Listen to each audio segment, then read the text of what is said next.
무량의경은 불설, 관보현보살 행법경, 법화경과 함께 법화삼부경으로 일컬어지는 경전이지만 법화경에 가려져 많은 사람들이 생소하게 여기는 경이기도 합니다. 법화경에 보면 부처님께서 보살들에게 무량의경을 설하시고 삼매에 드시는 장면이 나옵니다. 그때 땅이 진동하고 하늘에서 꽃이 비오듯 내리며 동방으로 부처님의 빛이 비치며 많은 부처님 세계가 나타나는 신비한 일이 생기자 미륵보살이 문수사리보살께 그 까닭을 여쭙는 대목이 나오고 법화경이 설해집니다. 무량의경은 그래서 법화경의 개경이라고 불려지기도 합니다.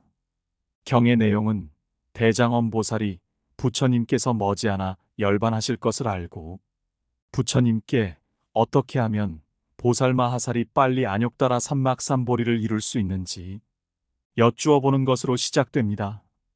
부처님이 말씀하십니다. 선남자야, 한 법문이 있으니 능히 보살로 하여금 빨리 안욕따라 삼막삼보리를 얻게 하느니라. 만약 어떤 보살이 이 법문을 배우는 자는 곧 능히 안욕따라 삼막삼보리를 빨리 얻으리라. 이 한 법문의 이름은 무량이라 하나니 보살이 무량이라는 것을 닦아 배움을 얻고자 하거든. 응당 일체의 법이 본래부터 지금까지 오면서 성품과 형상이 공적하여 큰 것도 없고 작은 것도 없으며 나는 것도 없고 멸하는 것도 없으며 머무르지도 않고 움직이지도 아니하며 나아가지도 않고 물러서지도 않으며 마치 허공과 같아 두 가지 법은 있을 수 없다고 관찰할지니라. 그리고 무량이는 하나의 법에서 나며 그 하나의 법은 무상이니라. 이와 같은 무상은 모습이 없고 모습이 아니니라. 모습이 아니며 모습이 없으므로 실상이라고 하느니라.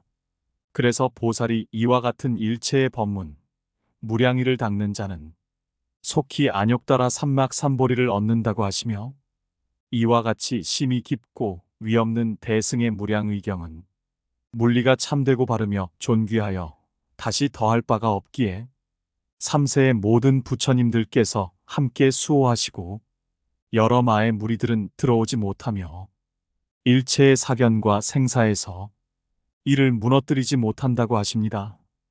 이처럼 무량의경은 부처님께서 보살들로 하여금 빨리 안욕따라 삼막삼보리를 얻게 하고자 설하신 경이며 10가지의 큰 공덕이 있는 경이라고 설명해 주십니다. 경에서 부처님께서는 중요한 말씀을 해 주십니다. 즉 예전에 설하셨던 내용들이 그때그때 같은 용어를 썼더라도 뜻은 다 다르다는 말씀을 하십니다. 똑같은 말씀이라도 중생들의 근기에 따라 그 뜻은 무량하게 다르다는 말씀과 그러기에 한 가지 말씀에서도 무량한 뜻을 헤아려야 된다는 말씀입니다. 무량이란 중생의 욕망과 성품이 한량이 없는 까닭에 설법도 한량이 없고 설법이 한량 없기 때문에 그 뜻도 또한 한량이 없다는 것입니다. 그렇게 무량한 뜻을 헤아려야 보살이 빨리 안욕따라 삼막삼보리를 얻는다고 하십니다. 모든 법은 한 가지 실상에서 나오고 그 형상 없는 한 가지에서 만 가지 법이 나오고 머물며 변하고 멸함을 관찰하라고 일러주십니다. 또한 한 법에서 나왔지만 중생들의 근기가 각각 다르기에 법을 다양하게 설하셨고 그 설한 뜻이 무량하다고 하십니다. 그리고 비록 같은 용어로 법을 설하셨더라도 예전에 설하신 것과 지금 설하시는 것이 그 뜻은 다르다고 말씀해 주십니다. 일찍이 보리수 아래에 앉아서 6년 만에 안욕따라 삼막삼보리를 이룩하여 얻었으나 불안으로 관하되 일체의 법을 선설하지 아니한 까닭은 모든 중생의 성품과 욕망이 다 달랐기에 가지가지로 방편으로 법을 설해왔다는 사실을 말씀하시고 아직 40여 년 동안 진실을 나타내지 않았음을 말씀해 주시며 그러기에 중생들이 도를 얻음에도 차별이 있어 속히 무상보리를 이룩하지 못했다고 하시며 오늘에야 비로소 미묘하고도 뜻이 깊고 위없는 이 대승의 무량의경을 설하는 뜻을 말씀해 주십니다. 마치 물의 성질은 더러운 것을 씻어주는 것이나 물의 종류는 시내와 강과 바다처럼 다양해서 용도도 다양하게 쓰이는 비유를 들어 비록 예전이나 지금이나 같은 용어를 쓰더라도 뜻은 다르다 하심은 예전 설법 들을 때의 중생 근기와 지금 설법을 듣는 이들의 근기가 다르기에 그 뜻은 다르다 하시며 이 무량의경을 듣자 많은 보살이나 성문들이 다양한 공덕과 다란이를 성취하게 됩니다. 예전에는 중생들의 근기에 맞춰 다양한 방편을 써서 법을 설하였으나 이제 모든 근기가 성숙해졌음을 아시고 방편을 넘어서 진실한 도리, 곧 모든 것은 한 법에서 나온다는 실상을 설하시자 이로 인해 수많은 보살 성문들이 무수한 공덕을 성취하게 됩니다.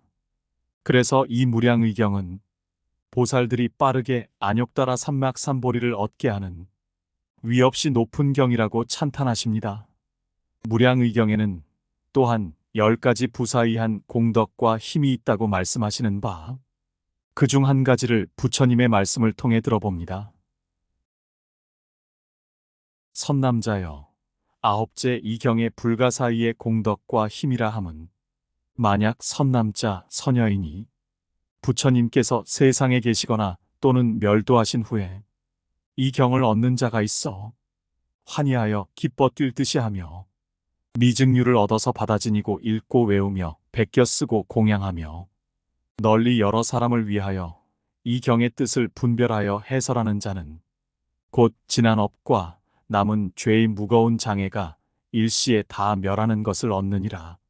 오로지 청정함을 얻고 큰 변론을 체득하여 차례로 모든 바람이를 장엄하고 모든 삼매와 순응엄 삼매를 얻어 큰 총지의 문에 들어서 은근히 정진하는 힘을 얻고 빨리 윗지위를 넘어서 능히 분신의 몸을 나투어 시방국토에 두루하며 일체 25유의 극히 괴로워하는 중생을 빼내어 제도하여 모두로 하여금 해탈하게 하느니라.